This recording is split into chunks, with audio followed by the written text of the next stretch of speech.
This is Car Guys New England, your YouTube channel for anything automotive. You bad, cause it's bit bad. She want me the bag, like chips at the front. This fuck, I'm fly like a pelic in my bed. I like get my way, hella quick. They get gonna put up on the elephant cut. My trunk, yeah, it's in the front. Of course, it's in the back. This a big.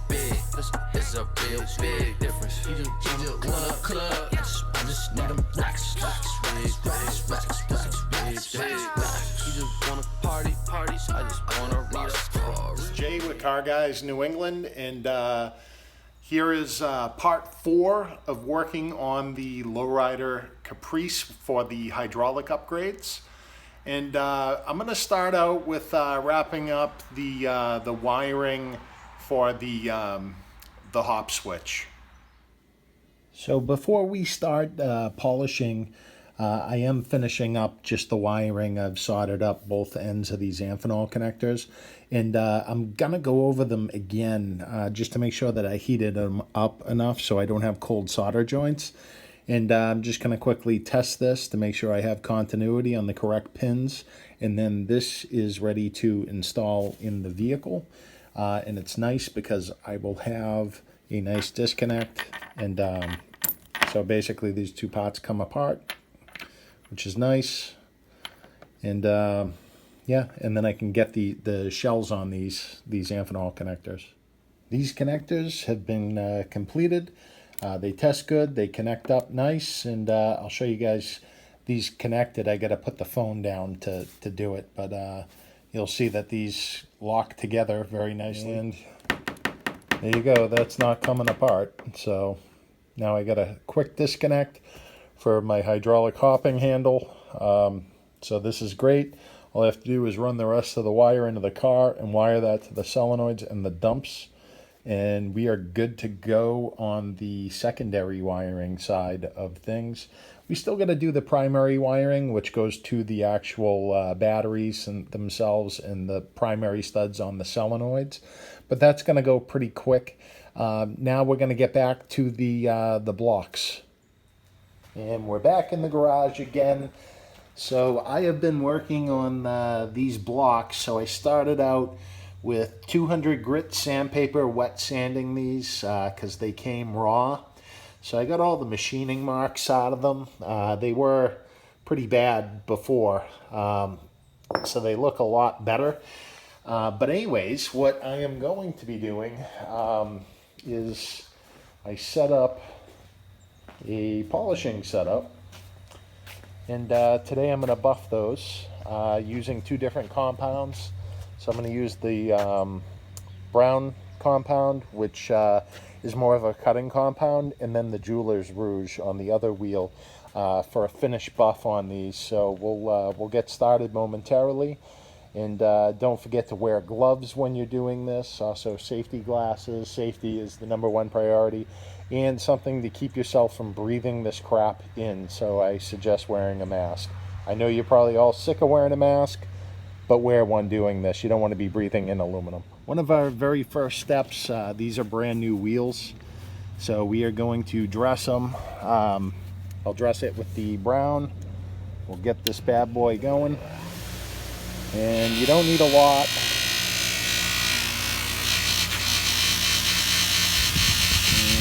Okay. So that's dressed. And now we can start with the actual polishing.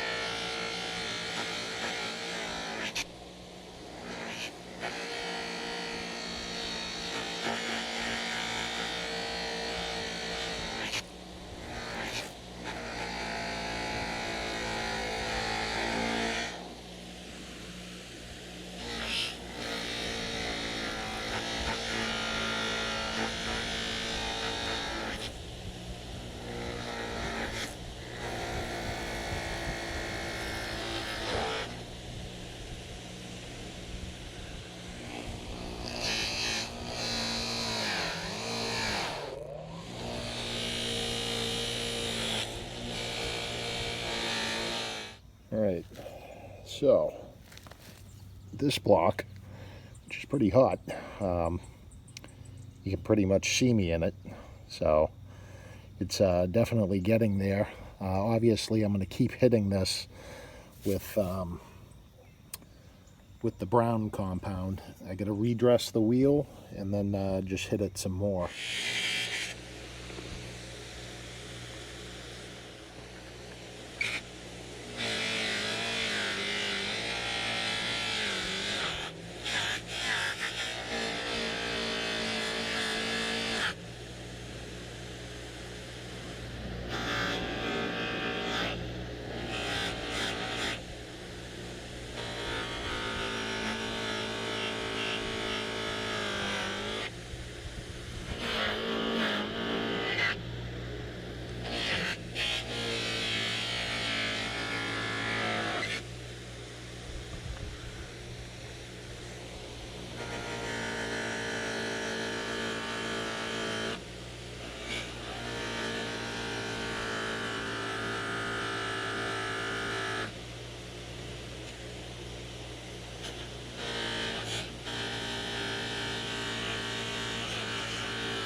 So as you can see, it's already looking really good.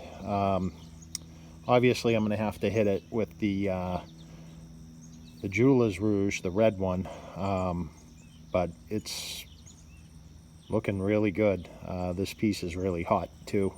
It's actually burning my hands, so that's why you need to wear gloves when you're doing this stuff. But you know, we'll hit it again on the Jeweler's Rouge, and we'll go from there. But definitely a big improvement, as you can see.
And there's one block done. It's looking pretty good. So you can see how polished everything on it except for the bottom. Didn't bother. And actually, you're not even going to see the sides, but I polished those as well too. But yeah, this is looking really good. So I'm going to go on, do the other 3 blocks, hit these with some sort of just hand polish after to get off any excess compound. But that is how you polish the blocks for a lowrider pump. Well, that concludes part 4 of our video series. Our next video, I will start assembling the pumps as more parts kind of trickle in here. But if you are not subscribed to this channel, be sure to subscribe down below. Also, be sure to give the video a like if you enjoyed it. If you have questions or comments, be sure to comment right below the video there. And hope you guys enjoyed this. Thank you very much for watching. This is Jay with Car Guys New England signing out. Until next time, take care.